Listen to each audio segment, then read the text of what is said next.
পশ্চিমবঙ্গ সরকারের ক্ষুদ্র, ছোট ও মাঝারি উদ্যোগ এবং বস্ত্র দপ্তরের উদ্যোগে এদিন থেকে শুরু হলো শিল্পের সমাধানে কর্মসূচি।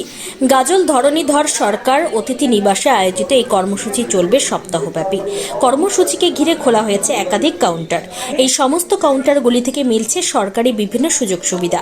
সংখ্যালঘু বিষয়ক ও মাদ্রাসা দপ্তর, কারিগরি শিক্ষা, প্রশিক্ষণ ও দক্ষতা বিষয়ক দপ্তর, উচ্চশিক্ষা বিভাগ, কৃষি দপ্তর, অনগ্রসর সম্প্রদায় কল্যাণ দপ্তর, পঞ্চায়েত ও গ্রামোন্নয়ন দপ্তর সহ একাধিক দপ্তর এই কর্মসূচিতে অংশগ্রহণ করে। পাশাপাশি খোলা হয়েছে মহিলা স্বনির্ভর গোষ্ঠীগুলির একাধিক স্টল।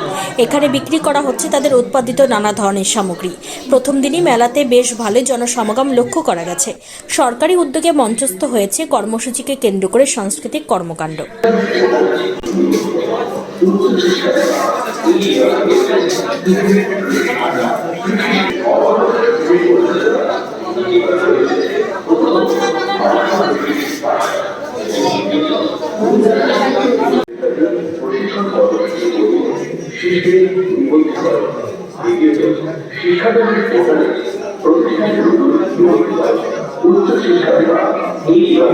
থেকে আমাদের ব্লক ক্যাম্পাসে যে প্রোগ্রাম শুরু হলো ওটা এমএসএমই মান্থ। পশ্চিমবঙ্গের ক্ষুদ্র ও মাঝারি শিল্প দপ্তরের উদ্যোগে এই পুরো মাসটাকে এমএসএমই মান্থ অর্থাৎ 2রা ডিসেম্বর থেকে 20শে ডিসেম্বর পর্যন্ত গোটা জেলাব্যাপী হবে। আমাদের প্রোগ্রামটা শুরুই হয়েছে আগে বামনগোলা ব্লক থেকে।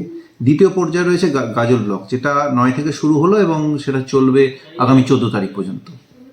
বলতে এখানে অনেক সবকটা দপ্তরই মূলত 8 থেকে 9টা দপ্তর এখানে তাদের স্টল দেবে। যেরকম কৃষি দপ্তর রয়েছে, এছাড়াও ভবিষ্যৎ ক্রেডিট কার্ড থেকে শুরু করে আনন্দধারা রয়েছে, বিসিডব্লিউ ডিপার্টমেন্ট অর্থাৎ অনগ্রসর শ্রেণী দপ্তর রয়েছে। এছাড়াও অন্যান্য দপ্তর রয়েছে যারা তারা এখানে বিভিন্ন ধরনের ফেসিলিটি